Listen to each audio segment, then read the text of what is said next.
Hi, I'll be sharing with you yung different financial options, no, para ito dun sa ating mga property buyers, no, na alam natin na lahat ng property buyers or investors natin, meron po tayong mapagpipilian na option na pwedeng i-offer sa atin ng developer, or it could be yung seller po ng particular property, which will be comfortable, no, for those who are buying properties or investing into real estate, no. Before I proceed, I would like to ask from you to please like, share, and subscribe this channel, Prof. Goldiong Pura. All right, let's proceed. Ano ba yung unang options natin? First, we have the options nung tinatawag natin na bank financing. No? Pag sinabi nating bank financing, ito po yung option ng investor natin, ng kliyente natin, ng property buyer natin, no, na yung remaining loan niya ay si bangko po ang magbabayad at kay bangko na siya magbabayad. Paano po ito nangyayari? Yung down payment or the equity na tinatawag natin, yun po yung sinesettle natin kay developer or kay seller, no? Personal seller nung isang property. Then after which, no, i-apply na natin siya kay bank at si bank na ang magbabayad, no, for to them, at tayo, no, we will continue paying for that particular investment doon na po sa ating bangko. That is the first option, the bank financing. The second option we have is the pag-ibig, no? Pag-ibig financing. Pag sinabi natin pag-ibig financing, si pag-ibig is parang si bank. Kaya lang, this one offers, no? It offers a longer term up to 30 years, no? At siya yung merong pinakamababang interest rate, no? Up to hanggang 6% depende, no? Yun po yung lowest interest rate that we could get kung kukuha tayo ng financing. Yung ibang real estate developers, no, ino-offer din directly itong ganitong klase ng financing kasi naka-accredit na rin sila with the Pag-ibig or the HDMF kung tawagin. Third is we have yung option natin is the spot cash financing. Pag sinabing spot cash, magre-reserve lang po tayo, then say after maximum say 30 days, depende sa usapan ninyo, you will give yung kabuuhang balanse para doon sa ating property. Yun po yung spot cash financing natin, no?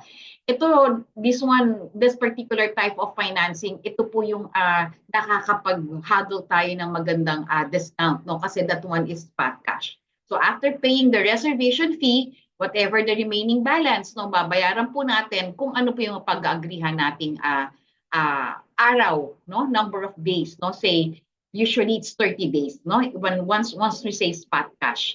Then another term or the fourth financial options that we have is the deferred cash financing. Pag sinabi nating deferred cash financing, ito po yung option ng financing natin that offers 0% interest, no? 0% interest siya na babayaran mo equally, no? Usually that one is equal based on the total price, kung magkano man po yung investment price mo divided by the number of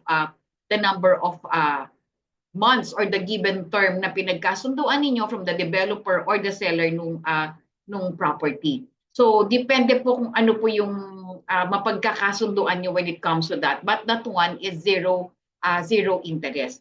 Yung iba, let's say for example, there's some developers, let's say offering the whole the whole amount, say for 2 years without interest, no? Usually ito po yung sinasamantala or ina-avail ng investors natin or even the developers, no?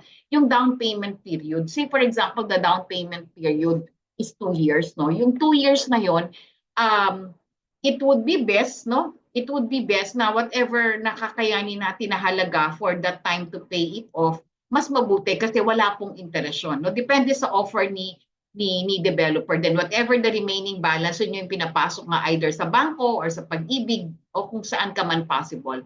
Pero if it's a deferred cash, you can avail yung maximum number na yon na ino-offer ni developer na wala kang interest kasi you'll be paying it the whole amount.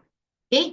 So aside from that, yung ating next natin is we have the in-house financing. Si in-house financing, ito yung po yung tuloy-tuloy ka na magbabayad kay developer. Kay developer ka lang magbabayad up to the portion ay yung after the equity na tinatawag. Yun nga lang po, mas mataas lang po ng konti ang interest when we talk about in-house, no? Pero ano po yung advantage ni in-house financing? Less documentary requirements po tayo. Kasi kung ano yung mga unang sinabmit natin, acceptable na po yun sa ating developer. We just have to issue post-dated checks. Okay? So, dire-diretso lang siya for that matter, for in-house financing. So what we have, no, we have first is the bank financing, pag-ibig financing, we have the spot cash, we have the deferred cash financing, and we have the in-house financing. So if you are an investor, no, check kung saan po kayo magiging comfortable in settling, no, yung investment po ninyo para mapag-aralan yung mabuti and you would know, no, which is the best one that suits you and comfortable for you. Okay, dokie. I'll see you next time again. Please don't forget to please share, like, and subscribe Prof. Goldie Cura. Thank you.